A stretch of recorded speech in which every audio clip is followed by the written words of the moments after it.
Therapeutic hypothermia in deceased organ donors and kidney graft function.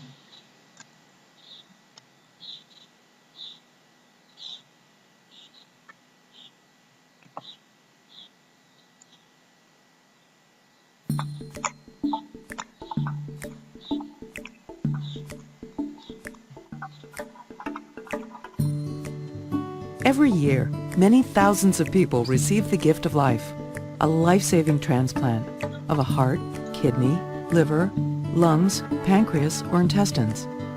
And thousands more people receive corneas and other tissues that restore sight and health. Transplantation is one of the great medical advances of our time. How does it work? It all starts when someone's organ begins to fail, and that person will need a transplant to survive.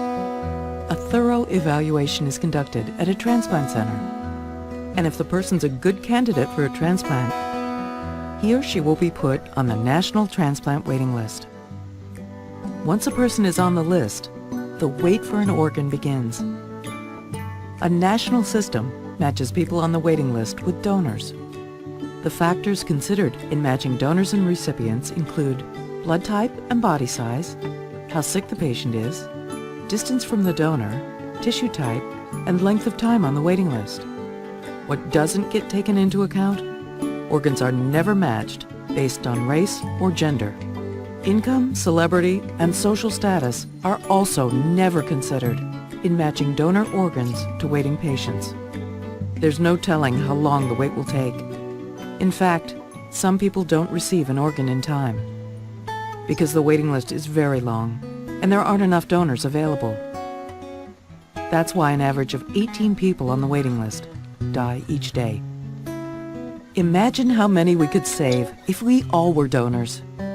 Most organs for transplants come from deceased donors. Here's how that happens. A person comes to the hospital with a life-threatening brain injury, such as from an accident, a stroke, or lack of oxygen. The doctors work hard to save the patient's life, but sometimes nothing can be done. There's a complete, irreversible loss of brain function. The patient is clinically and legally dead. That's when being a donor can turn a time of loss into a time of hope. Because machines have kept blood containing oxygen flowing to the organs, they can be passed along. One person can give life to as many as 8 people through organ donation and enhance the lives of 50 people or more through eye and tissue donation. But now, minutes matter.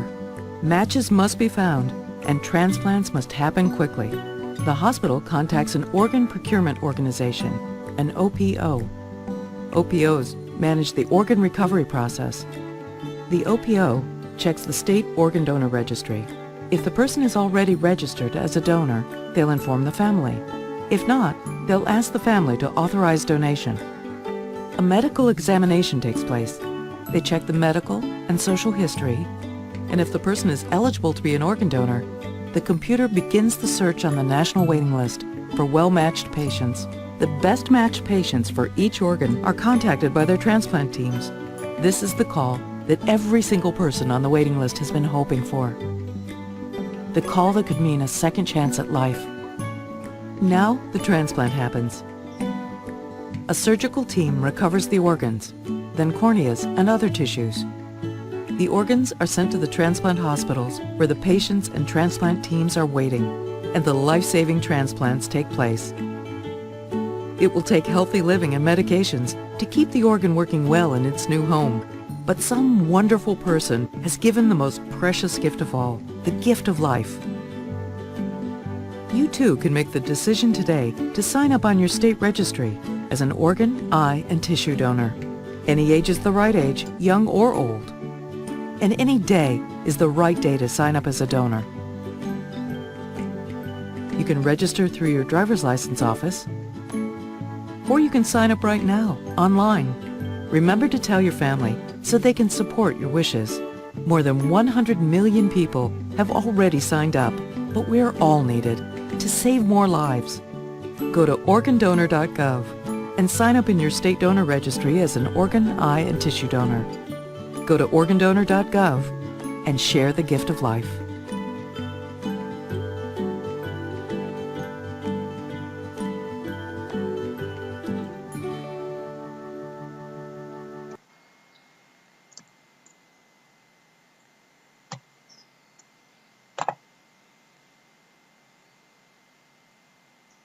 About 95% of Americans support organ donation, but less than half sign up to be a donor.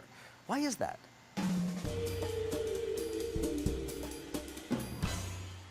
Hey there, conscious collection of organs. Jules here for D-News. No one knows exactly why people refuse to be organ donors. Organ donation is a tricky subject, and it's super individual. According to one study, most people gathered information on organ donation by watching scientifically inaccurate shows like Grey's Anatomy. Another study backed up that data, showing more than half of people learned what they know about donation from television, and another 12% from their friends. Unsurprisingly, 72% of people were afraid of organ donation. So let's burst this anatomically gray bubble and talk about what actually happens during organ donation. First, if a patient enters a hospital, literally no one is thinking about whether or not they're an organ donor. If it's an emergency, then they're working to save the person's life, and if not, they're trying to make them healthy again. But it's a fact of life that they don't always succeed. If the person does die, only then do they check if the person was a donor. Only then. And of course, backing up a step, death itself can be complicated. Some people connect the presence of a heartbeat to life, but since 1981, legally, it's not the heartbeat, but brain activity that determines life or death. If the brain dies, it's not coming back. And patients who are brain dead, by the way, may still have basic functions, sometimes assisted or completely controlled by machines. And sometimes the cadaver will be on a ventilator at the time of death to keep the blood pumping, oxygen moving, and the organs alive. Sometimes death is easy to spot. Major injury, blood loss, suffocation, hemorrhage, swelling, stroke, and so on all make the diagnosis of brain death easier. But it's never taken lightly. Brain death isn't an accidental or flippant diagnosis like it is on TV. There's no fancy machine with colorful charts monitoring your brain activity. Instead, doctors, yes, there are two, will conduct a brain death test. According to the American Academy of Neurology, this means checking for reflexes controlled by the brainstem. They'll shine a light into the pupil, scratch the back of the throat, poke to cause minor pain, and put water in the ear canal trying to get eye reactions. If there's no response, they're disconnected from the ventilator to see if they have a respiratory drive, or if they want to breathe. If they react to none of these, doctors then decide that the person's brainstem isn't controlling their body, and they're considered brain dead. The ventilator is turned back on and the family is informed. The doctors then check donor rolls and discuss final wishes with the family. If the person's wish is for organ donation, then they look for organ and tissue matches. The heart, kidney, liver, lungs, pancreas, intestines, skin, bone tissue, corneas, tendons, ligaments, and blood vessels can all be transplanted. That might sound like a lot, but that still leaves a lot behind. The doctors take as much care with deceased donors as they do with living humans, taking the donor to a sterilized operating room like any other. An anesthesiologist monitors fluids and body conditions while surgeons remove organs and tissues that can be used and inspect them for any unknown disease or damage. They then cool them for transport to the donee. Once the organs are safely removed, the person is closed like any other surgery and the ventilator is shut off. The body is cleaned, hair is washed, and the body is returned to the family. Real quick, there are a lot of myths out there about this process. Donors can have an open casket funeral. There's no problem with that. Organ donation is performed just like any other surgery. And doctors will absolutely work as hard as possible to save your life if you come in, no matter how many desirable looking organs you might have. And finally, no matter how old you are, your organs can be helpful. Organ donation is tough for people. A breathing body with a heartbeat is difficult for many family members to accept as a cadaver. And even if you sign up to be a donor and die in a way suitable for donation, your family can sometimes override that wish. That said, only 3 in 1,000 people die in such a way that allows for donation. They have to be generally healthy, without viral infection, and they have to die in a hospital setting. Over 119,000 children, women, and men are on the waiting list for organ donation, and 22 die each day waiting for a replacement. Unsurprisingly, lots of people are working to get more people to donate their organs. The American Journal of Transplantation published a study recently detailing how Spain reached 40 donors per million people. That's huge. In Australia, it's 18 per million. In Israel, it's 11. And in Ecuador, it's 2. Thanks to efforts in the US, we're pretty high on the list at 26 per million. In the end, Spain might be in the lead, but the winners are the people who are willing to give up parts of themselves they no longer need, and the stories of those who received the life-saving donations. So why do we even have to match organs in the first place? That's what one group of researchers thought, so they figured out how to donate from anyone to anyone else. Amy's got that story right here. And if you guys like interesting and obscure facts, which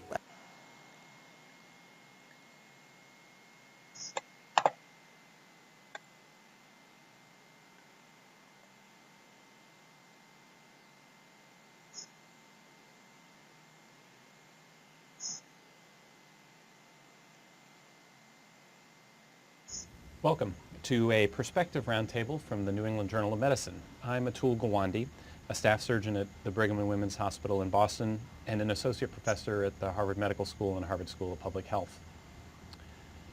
In the August 14th issue of the journal, Busick and colleagues report on the 3 pediatric heart transplantations they did using hearts donated following the declaration of death of 3 infants in Colorado. These were dying infants who had severe neurological injuries but who did not meet the criteria for brain death. The parents in each case had requested withdrawal of life support and also given written informed consent for donation after the cardiac death of their child. So 3 minutes after cardiac activity ceased in the first child, and only 75 seconds after it ceased in the second 2 children, the doctors declared death and removed the hearts for transplantation. These cases then raise some fundamental ethical questions, and with me here to discuss these issues are Dr. Robert Truog, Professor of Medical Ethics, Anesthesiology, and Pediatrics at Harvard Medical School, and the co-author of a current Perspective article on the dead donor rule. Arthur Kaplan, a professor of bioethics at the University of Pennsylvania, and George Annis, a professor in the Department of Health Law, Bioethics, and Human Rights at Boston University School of Public Health. Professor Kaplan, what is the dead donor rule? The dead donor rule says we take organs, vital organs, only from those who've been clearly, unequivocally pronounced dead. So nothing will happen in terms of procurement, requests, anything, until you've got a team that establishes death. Dr. Truog, how in your own hospital and the way you've seen it done in other children's hospitals do we know if a child is actually dead and eligible for transplant?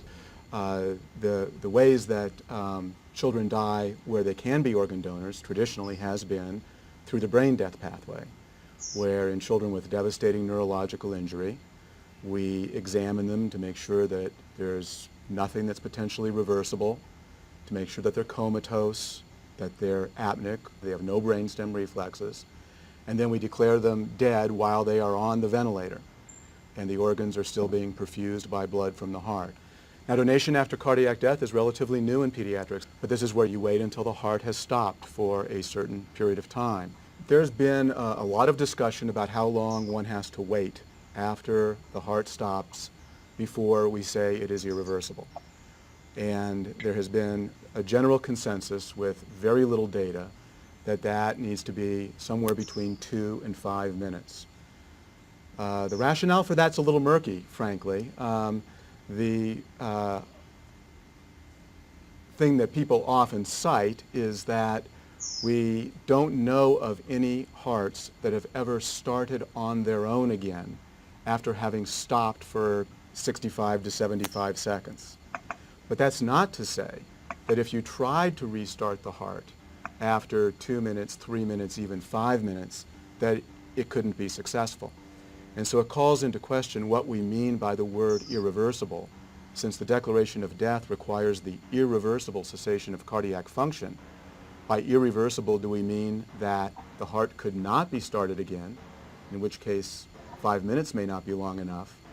Or by irreversible, do we mean it's enough that we've simply chosen not to try to start the heart again, and that's the ethically relevant way of thinking about it? Well, so this is where it cuts to the chase. Did these cases abide by the dead donor rule?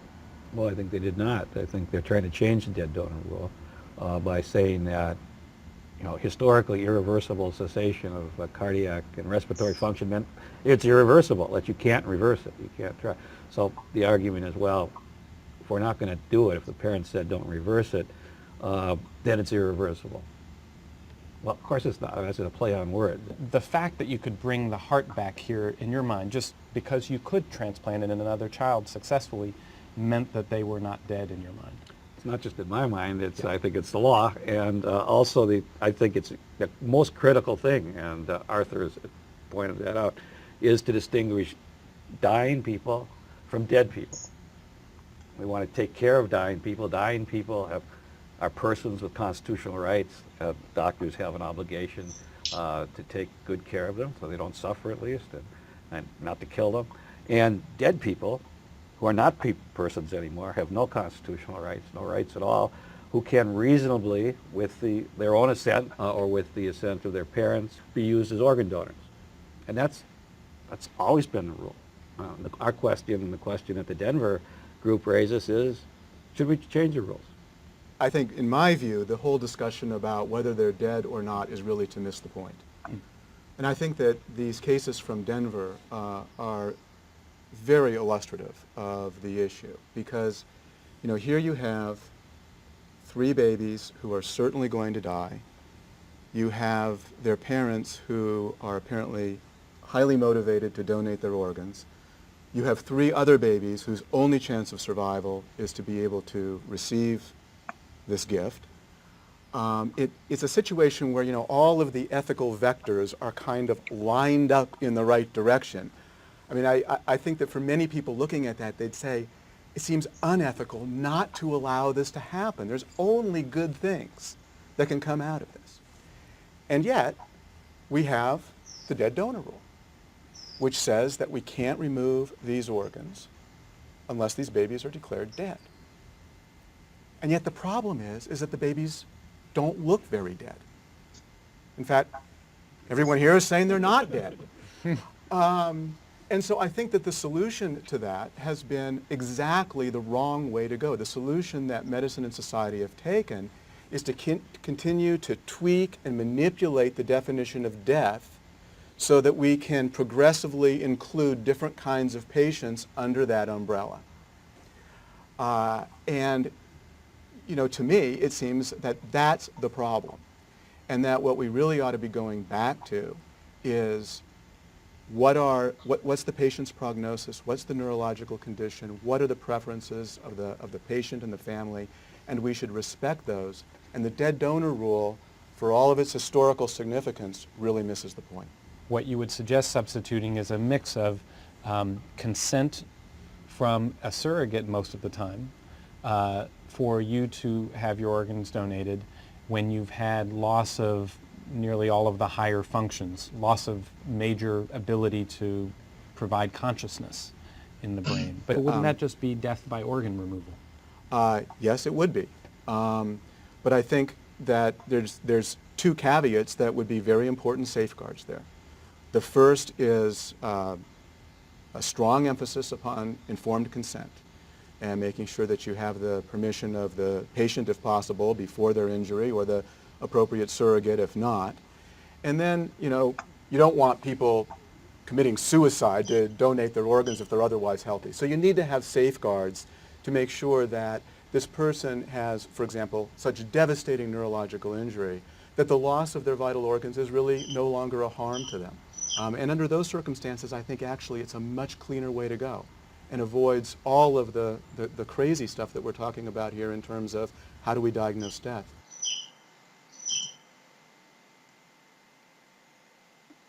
Delayed graft function, which is reported in up to 50% of kidney transplant recipients, is associated with increased costs and diminished long-term graft function. The effect that targeted mild hypothermia in organ donors before organ recovery has on the rate of delayed graft function is unclear. We enrolled organ donors after declaration of death according to neurologic criteria from 2 large donation service areas and randomly assigned them to one of 2 targeted temperature ranges from 34 to 35 degrees, which was hypothermia, or 36.5 to 37.5, which was normal thermia.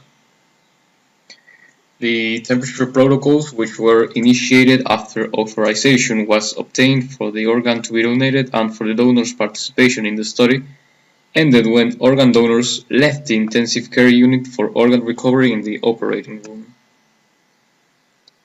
The primary outcome was delayed graft function in the kidney recipients, which was defined as a requirement for dialysis during the first week after transplantation.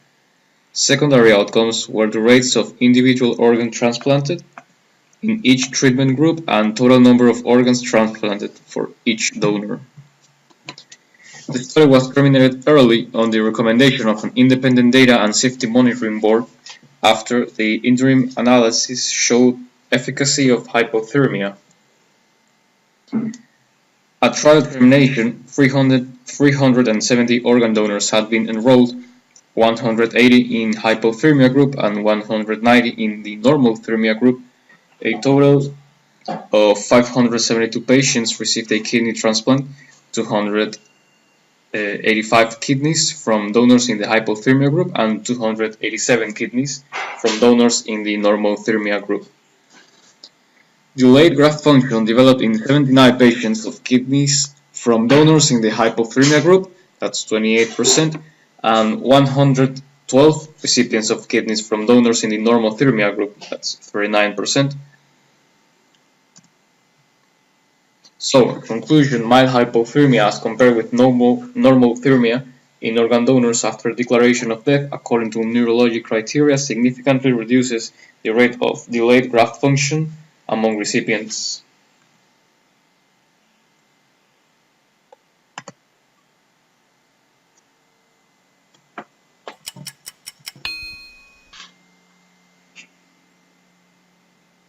After kidney transplantation, delayed graft function, defined by the need for dialysis within 7 days after transplantation, affects up to 50% of renal allografts obtained from deceased donors. While therapeutic hypothermia is an established intervention used to protect neurologic function in patients with certain types of cardiac arrest, the benefits of hypothermia for renal protection have remained uncertain. To investigate the role of therapeutic hypothermia in this setting, the authors randomly assigned organ donors after neurologic determination of death to one of two targeted temperatures, 34 to 35 degrees Celsius, the hypothermia arm, or 36.5 to 37.5 degrees Celsius, the normothermia arm. Temperature protocols were initiated soon after donation was authorized and ended when organ donors left the intensive care unit for organ recovery in the operating room. During the trial, 572 patients received a kidney transplant. Delayed graft function developed in 39% of those in the normothermia group as compared with 28% of those in the hypothermia group. The study was terminated early after a pre-planned interim analysis showed that hypothermia was associated with a significant benefit. This trial demonstrates that inducing mild hypothermia in deceased donors before organ recovery lowers the rate of delayed graft function in recipients. Full trial results are available at nejm.org.